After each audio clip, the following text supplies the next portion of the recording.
Media के इस तरह के इवेंट्स होते रहते हैं।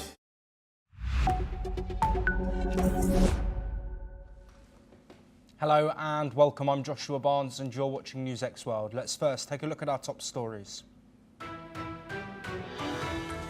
With higher US reciprocal tariff rates kicking in for dozens of countries, global markets have taken a jolt with key losses across continents. It comes as nations with the biggest increases, including Brazil, look at the potential of fresh trade talks.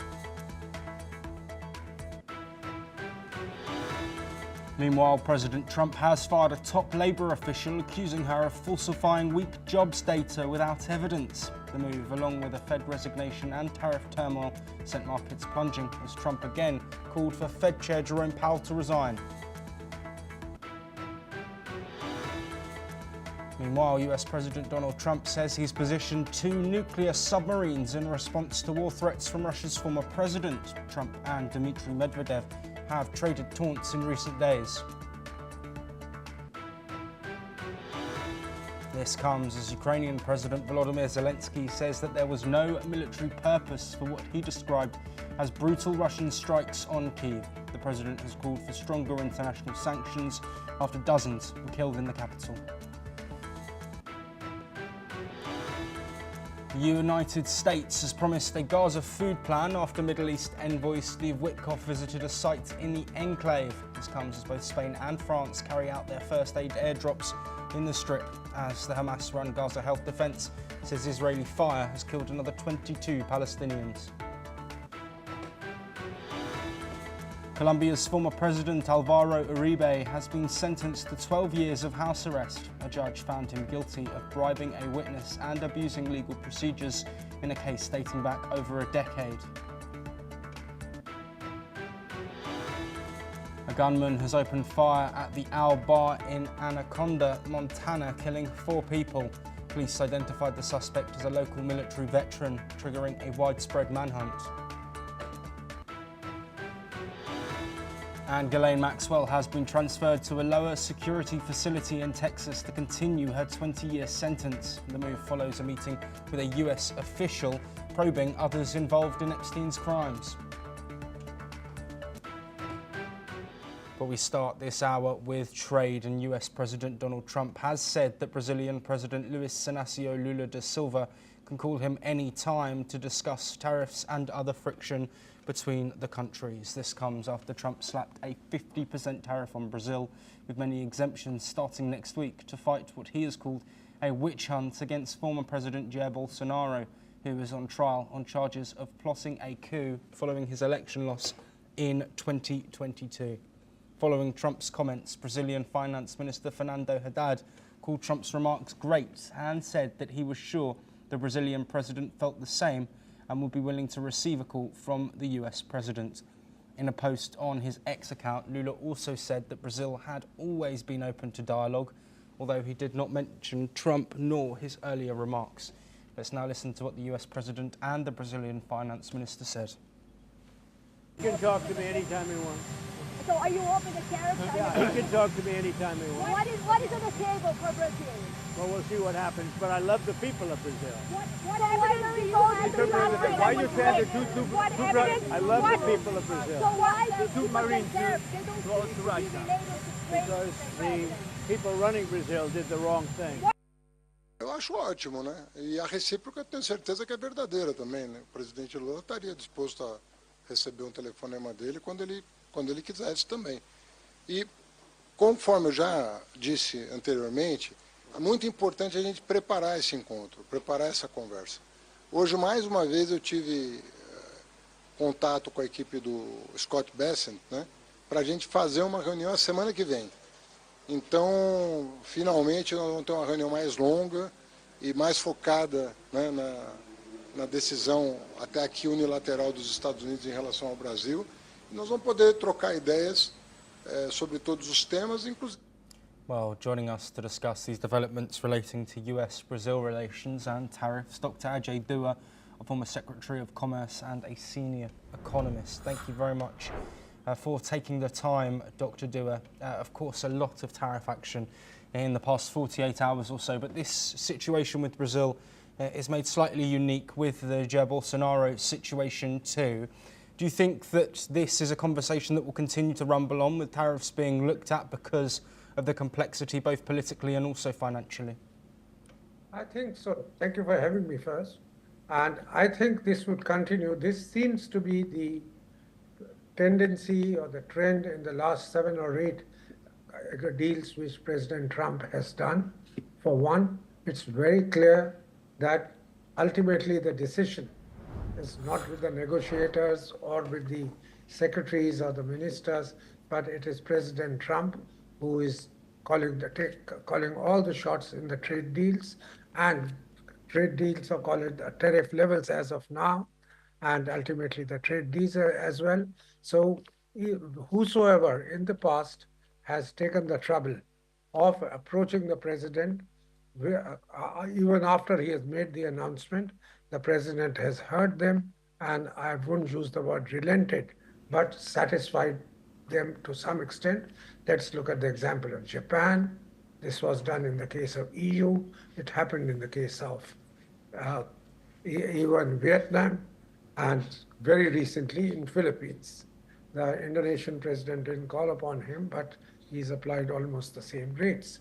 So now he's a little put off with Canada for its political stand on the Palestine issue, but with Brazil, and President has made it known totally that he is angry with the President Lula for a simple reason, that his ally, ex-ally, President Bolsonaro, is being investigated, prosecuted, and a second proof of that is that the Chief Justice of the court, where he is being prosecuted, also stands blacklisted to travel to the United States.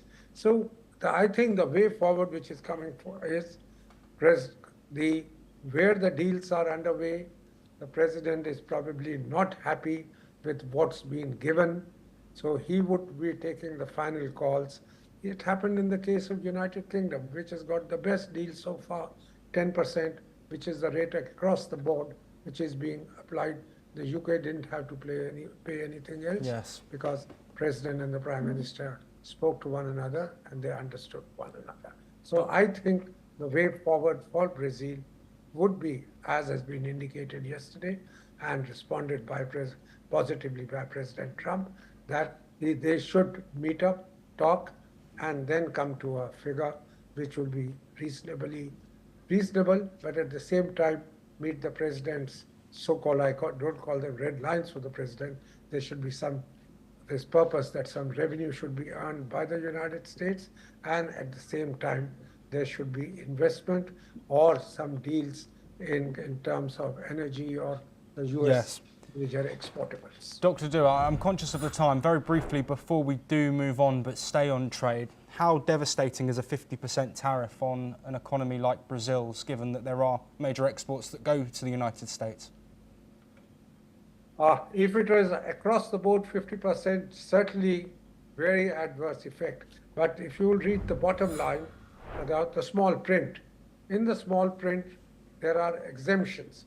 And the exemptions are the items which the US imports from Brazil. Those continue to be at the existing level. That's aviation components. There are orange juice, which in a big way is a big export to the US.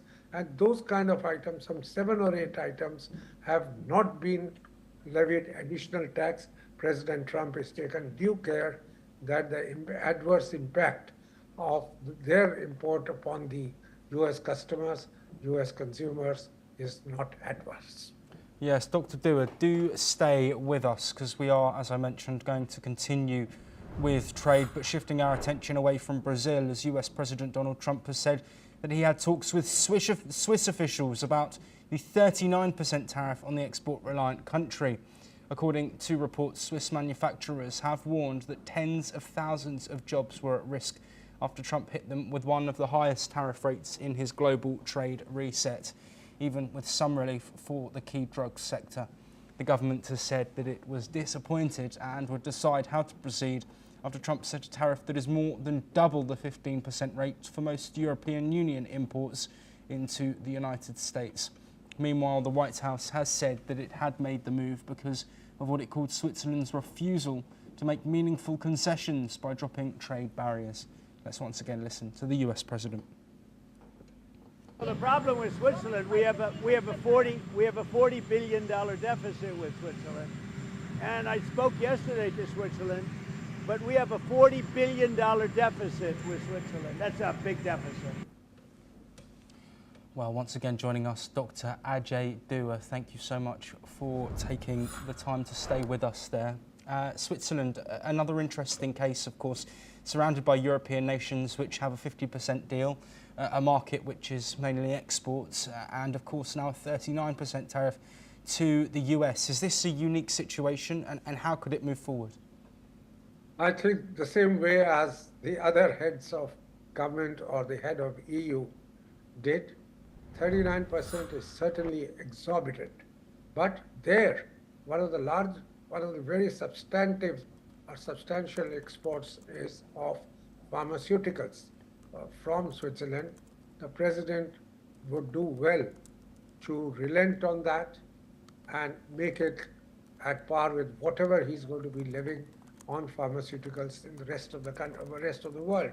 Because one, yes, there is a huge dependence of the United States on generics as well as branded formulations upon other countries of the world, mainly Europe, and that includes Switzerland. Second, high precision industry, and there's a lot of import of those. I'm not just talking of watches which have ultimately reached a particular level and which are in great demand around the world, including the US. It is also precision machinery which comes out of Switzerland and which is being imported in large volumes by the US. So when President Trump talks of a $40 billion deficit, yes, it is there because the Swiss items are in demand around the world, and the US, as of now, unfortunately, doesn't have too many things which most of the world needs on a day-to-day basis, which are competitively priced. But certainly the US has its own advantages in energy. It has advantages in what should I say, technology items, technology-based high-tech items, including electronics, computers, and those kind of things. Yes. So Switzerland cannot get away with zero duties, as was earlier happening. It would need to pay some duty, but 39% is certainly not going to be affordable by anyone in Europe, including Switzerland. Yes, Dr. Ajay Dua, thank you ever so much for joining us and providing that insight. Though Trump's tariff deadline is now over, continued discussions are expected, and we will bring you all of those updates here on NewsX World as we get them. But we move on now to the Middle East, as US Special Envoy Steve Witkoff visited a US-backed aid distribution site in Gaza, promising President Trump a plan to boost food and medical deliveries to the war-battered territory. And here is what President Trump said in response. I spoke to Steve Witkoff. He had a great meeting with a lot of people, and the primary meeting was on food. And he also had some other conversations that I'll tell you about later, but he had a meeting on getting the people fed, and that's what we want. Well, his trip came as the UN reported Israeli forces have killed over 1,300 Palestinians seeking aid since late May, most near Gaza humanitarian foundation sites. Human Rights Watch accused Israel of using starvation as a weapon of war, saying troops regularly open fire on desperate civilians. Israel denies deliberate targeting, blaming Hamas for disrupting aid. Gaza's civil defense says 22 more people were killed on Friday, including 8 waiting for food. France and Spain joined airdrop efforts, but UN officials warn only land routes can avert famine, with Gaza needing 500 trucks of aid per day. Let's now listen in to what José Manuel Alvarez, Spanish Foreign Affairs Minister, has said. Vamos a lanzar unos 24 paracaídas con una capacidad cada uno de 500 kilos. En total, 12.000 kilos. unas 5.500 raciones de comida que pueden alimentar a en torno a 11.000 personas, sabemos que la vía aérea es claramente insuficiente. Exigimos mucho más. Israel tiene que abrir todos los pasos terrestres de manera permanente para que la ayuda humanitaria entre de forma masiva. Well, the GHF says it has served its 100 millionth meal, but chaotic scenes and deadly incidents continue near aid sites. Nearly 22 months into the war sparked by Hamas's October 7th, 2023 attack, Gaza Health Ministry officials say that over 60,000 Palestinians have been killed, while Israel remains under pressure to ease its blockade and allow unimpeded humanitarian access. Well, joining us to discuss all of these developments, there are several there. Professor Amin Saikal, a senior fellow at the S. Rajaratnam School of International Studies and the Nanyang Technological University, who joins us live from Canberra. Thank you ever so much, Professor Saikal, for your time. Let's first look at aid. It's such a key topic, of course. US Envoy Steve Witkoff visiting a GHF aid site, and Trump saying that a new plan is going to be ready. The US saying a new plan, a new aid distribution plan is ready. Why is this so key? Well, I mean, if there's going to be a plan, hopefully it's not really too late, because quite a number of Palestinian children have already really starved to death. I don't know what Metcalf's visit is going to really produce, and what is the really new plan. I mean, President Trump has said that the aid delivery is going to be accelerated, but how they are really going to do it, that's not absolutely clear. I think the best way to really accelerate the delivery of food and avoid more casualties on the part of the Palestinians is to open the borders, and Israel would have to really withdraw its forces from Gaza, particularly from the areas where it's going to be designated as areas of food distribution.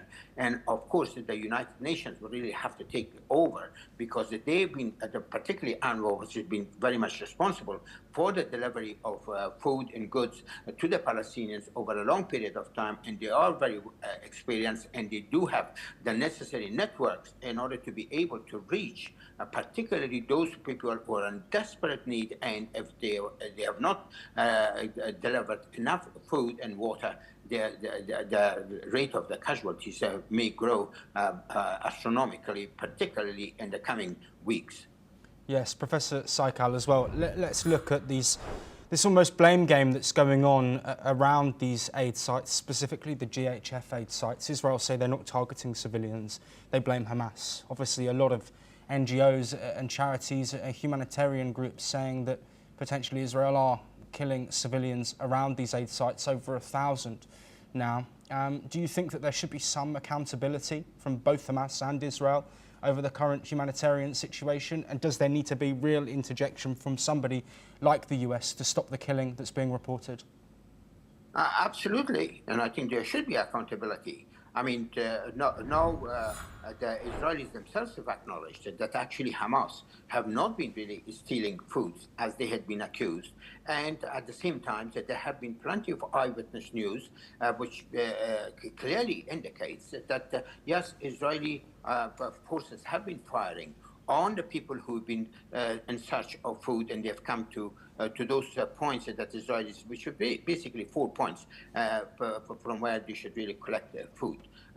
And even two human rights organizations from inside Israel have labeled Israeli operations in Gaza as genocide. I think there's plenty of eyewitness news now, eyewitness accounts, that I don't think that either the Israeli leadership or, for that matter, the international community can really ignore. And I think that's why that now the world has really moved, and the public opinion in the world has moved, and the countries, and particularly some of the friends of Israel, have really moved away or broken ranks with Israel, and now they are prepared to really do something more substantial in order to avoid the massive starvation of Palestinians in Gaza. Yes, absolutely. Professor Amin Saikal, thank you ever so much for joining us and providing that insight there. We will continue to monitor the situation in the Gaza Strip, both diplomatically and on the ground. But we move on now as US President Donald Trump says he's ordered 2 nuclear submarines deployed in response to what he called highly provocative comments by former Russian President Dmitry Medvedev. Posting on Truth Social, Trump did not clarify whether the submarines were nuclear-powered or nuclear-armed, nor their locations, which remain classified. He warned that words have consequences, urging this not to be one of those instances. Medvedev, now deputy head of Russia's Security Council, recently criticised Trump's sanctions, threats and invoked the Cold War-era dead-hand nuclear system. He accused Trump of playing the ultimatum game and escalating risks of war with his own country. Meanwhile, in Ukraine, President Volodymyr Zelensky condemned what he called one of the most brutal Russian strikes on Kyiv this year. The multi-wave assault killed at least 31 people and wounded over 150, hitting residential buildings, businesses and a mosque. Over 300 drones and 8 missiles were launched in the attack, which Ukraine says had no military purpose. Well, with us to discuss both of these points is Dr. Satoru Nagao, a fellow at the Hudson Institute, joining us live from Tokyo, Japan. Dr. Nagao, as always, a pleasure to have you on the programme. 2 key points we need to look at here. First, of course, this moving of 2 potential nuclear, either loaded or nuclear-ready submarines of the US. Is this escalating towards Cold War-level tensions, do you think, or is this more rhetoric? This is a good move to deter the escalation, I believe, even if it looks like escalation. Because we can remember what happened in the age of President Biden. That time, Russia intimidated the nuclear threat against Ukraine and the indirect threat to the NATO or United States. That time, President Biden said the nuclear war is not good, this is not good because no retaliation has happened from the US side. But in case of the Trump administration, this time Russia indicate some remark related with the war. Trump administration immediately replied to send 2 nuclear submarine means that this is a new policy based on the peace through strength. So that's why compare with the age of Biden, this is very strong. So this means that the strong America is back, at least on surface, and now the reality is also, I believe, but anyway, this is very strong policy, but effective policy, I believe. Yes, and Dr. Nagao, very briefly, before we do move on, Ukrainian President Volodymyr Zelensky talking about the strikes from Russia on Kyiv, saying that there's no seeming military target, slamming the moves and calling for further sanctions on Russia. Do you think that's actually realistic, given the strikes we've seen from Russia and a lack of global condemnation, really, to a larger scale, maybe from the EU, but Trump's rhetoric has not yet seen action? Do you think that could change? In case of the recent Russia's attack to Ukraine, it's a massive scale but not so effective. Because where is the target is a little bit controversial, because many drones hit non-military target, and view from the military strategy, this is not effective.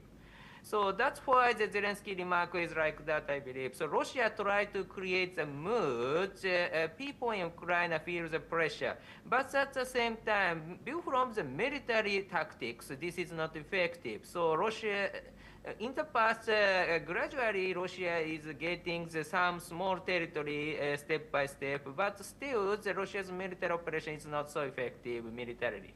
Dr. Nagao, please do stay with us. We will, of course, continue to bring you all the updates on the ongoing Russia-Ukraine conflict. But we stay with President Donald Trump now, but look to North America as he renewed his feud with Federal Reserve Chair Jerome Powell, calling for Powell's resignation following the announcement of Fed Governor Adriana Kugler's early resignation. Trump, who has long criticised Powell's handling of interest rates, said Powell should follow Kugler's lead and step down.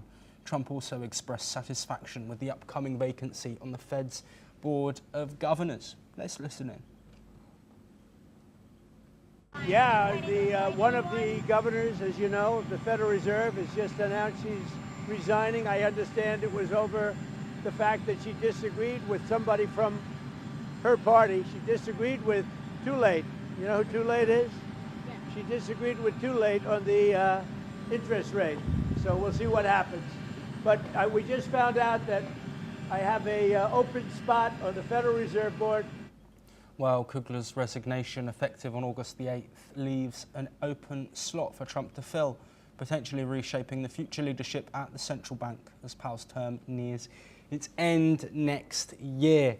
Well, Dr. Nagel, thank you for staying with us. Of course, this spat between Trump and Powell has continued to rumble on. The US president on several occasions calling for Powell to step down. Powell privately, reportedly suggesting that he wants to stay until the end of his term. But how significant is this resignation, given that Trump will be able to insert somebody and potentially upset the balance within the Fed, which operates independently from government? But we know how Trump sometimes likes to push his own agenda through potential independent bodies. Yes, the Trump administration want to control the economic policy and the finance policy in the one command chain. Because Trump administration tried to impose tariff. In this case, there's a high possibility that the product came to the United States, price of these one will rise. So that's why there is a concern inflation will recur again in the United States. Under such kind of situations, by using the financial policy, which is related to interest rate, control these prices is needed.